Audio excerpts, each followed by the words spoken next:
Global happenings today. We communicate, we analyze global news. Stay tuned.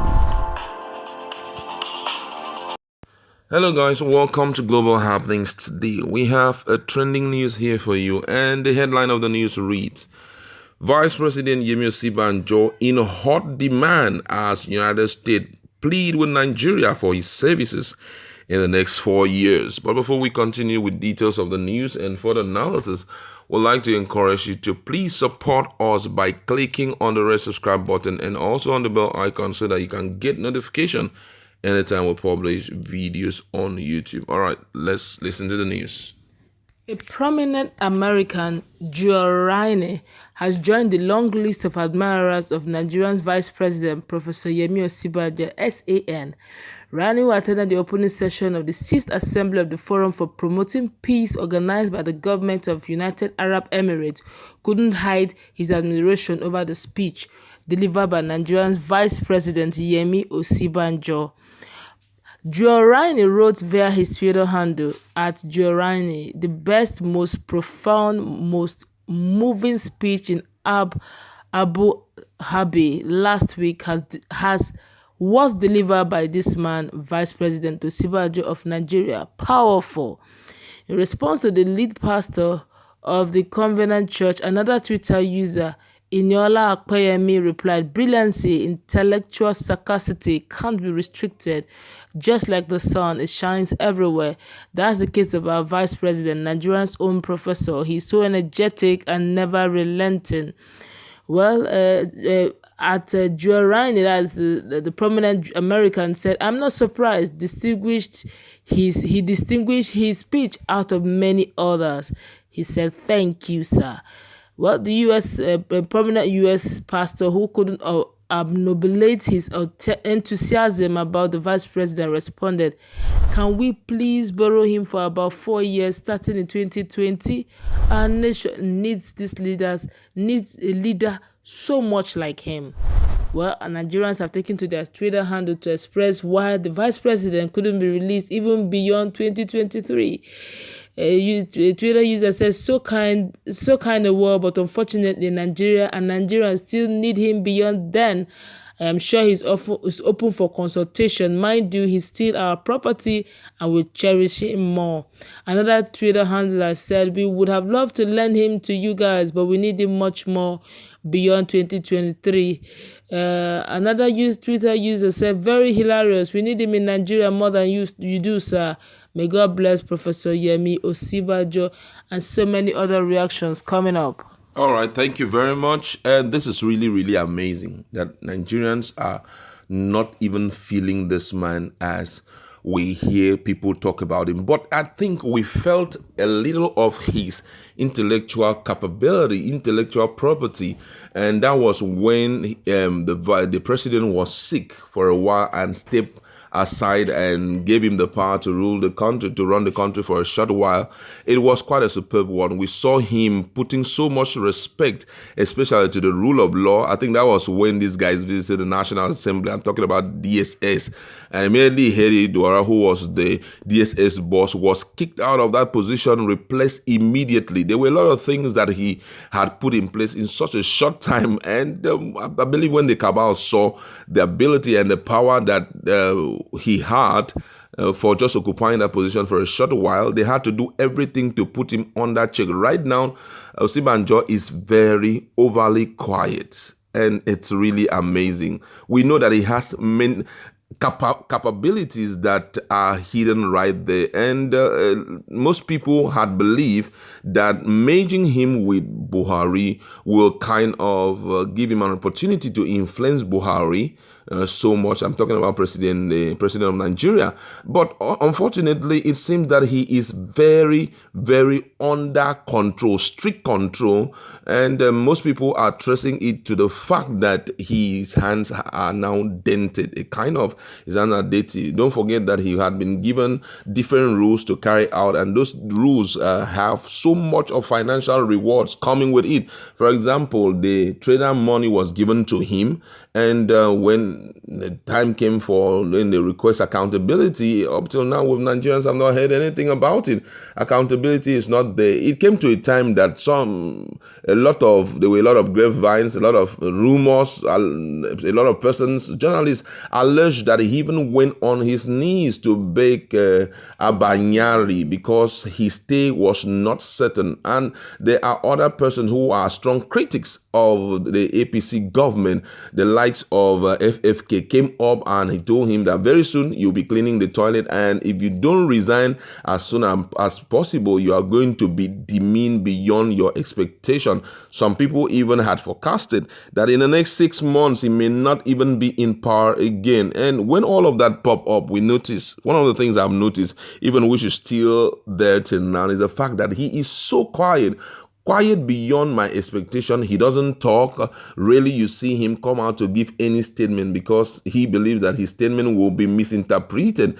And to some extent, he has been curbed. And that's why it seems as if Nigerians are not feeling him as we ought to feel him. A professor of that repute who had also been a son should, create a lot of effect in the government. But he's overly quiet, and a lot of persons keep comparing him with Atiku Abubakar. Don't forget, Atiku Abubakar, when he was the vice president of Nigeria, this guy couldn't handle him. I'm talking about Olusegun Obasanjo. Olusegun Obasanjo couldn't handle him because the guy was vocal. By the time we knew, there was a lot of wars between him and Obasanjo. Obasanjo called him names. He also called Obasanjo names, and it was just exchange of words, war of words, and all of that till both of them left the position. But that's not the case with Yemi Osinbajo. Yemi Osinbajo instead loves to be quiet among those who are not even up to his, academic ability. I could still remember that when he started doing, trying to kind of challenge the cabal, they came up with something, and right now he's quiet. When the case of, I was really expecting him to talk, and that was when the issue of, the DSAs entering the court to arrest Sowore came up. A lot of people had been expecting him to say something there, but Baba no talk. The guy was quiet. He didn't even say, a word. Not even his household said anything. Not even his aides, any of them said anything. So just to show you that he had perceived that the best thing to do at this time is to remain quiet. But every time they send him out for representation, Nigerians are always amazed.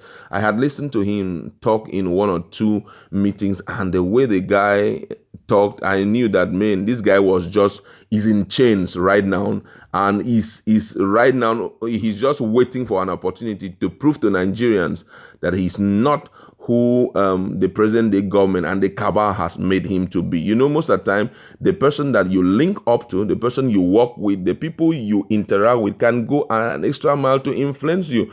Most people believe that the present-day government doesn't have anything upstate, that they are just there for their own personal selfish gain. They are not doing anything reasonable to Nigeria, but that's not true. The truth of the matter is those who have the ability to do things right have not been given the opportunity. Instead, some cabal guys who are not contributing reasonably and who were not even elected, they are the people influencing a lot of things. And their influence, and I noticed something, that if you're quiet and you stay around them and you kind of give in to what they believe in, you might end up being very foolish before Nigerians. Imagine the likes of this guy, the present Minister of State for Labor. I'm talking about Kiamo. Kiamo will sometimes talk on channel television, and you're like, are you sure this guy is a senior advocate of Nigeria?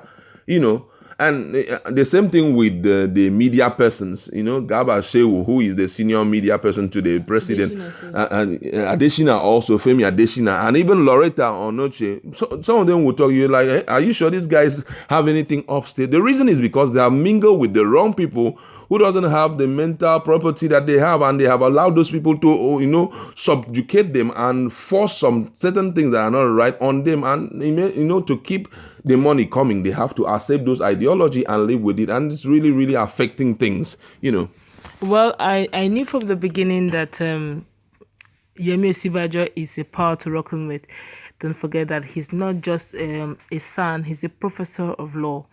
And I've also noticed that fairly recently, they usually do not allow him represent Nigeria internationally. They don't give him roles that will benefit or befit his person and or the offices he is in. I mean, the vice president, because if he's allowed to, represent Nigeria internationally often, and is also allowed to represent Buhari in some issues, internationally and locally, and not toilet infrastructure and all those program money stuff. If he's put in his position as the vice president, honestly, Nigerians will demand that they should change VP to president and president to VP. I've had opportunity to hear him talk. Vice President Osinbajo does not carry paper. I'm not talking about what I did not see. I'm talking about what I saw in my eyes. He talks from his head. What does he carry paper? What does he need paper for? And he will carry you along so well. You will feel him. He puts life in his speech. And when you hear him talk, you know that that's an intellectual person talking, not. But when you see that, all of a sudden you notice that he's exceptionally quiet. If he talks, the talk will be beyond the cabal. Don't forget that in Nigeria, the cabal are not elected. They're not elected, but they have powers more than the elected personnel. Now, there must be some certain things his eyes are saying that he can't talk. If he's to talk, the power that be are above him. Though he's elected, probably he feels Nigeria is not grown enough. It's not grown enough to be able to fight for that which is their right, as in fight for elected position. Because if you do, there's so much corruptions and anti-corruptions, and all it takes is that if you dare to question powers that be, something will just be wrong. Before you know it, you're the worst criminal ever caught. The next thing you just find out that all of a sudden, his name is in the bad books. Everybody is talking negatively about him. So the best thing in such situation is to keep quiet. Now, what is annoying in this whole thing is that even Americans are seeing the value of what Nigerians can't even make use of. Simply because I don't have a problem. If the president wants to become the president, no problem. But if he has a good hand as wonderful as Yemi Osinbajo, why not use it? Why not use him truly to change? Let him bring an team of experts, and allow him, not the cabal, allow him to change the economy for once.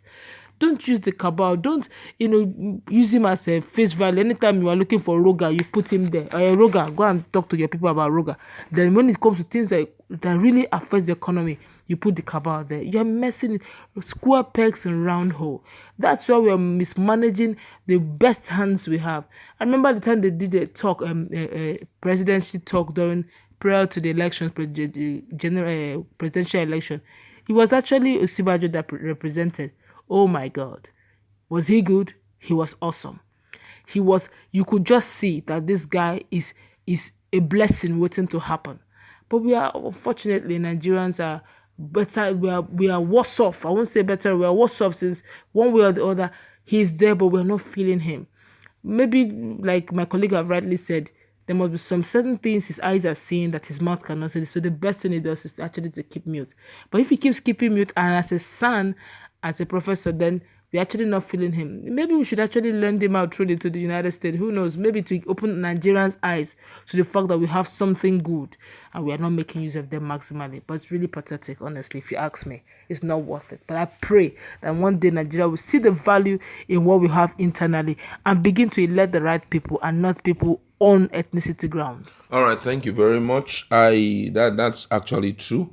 I believe that Osinbajo knows his worth, and if he feels that he can take Nigeria away from where Nigeria is currently, he should behave like a politician. He's already a politician. He's no more a lawyer.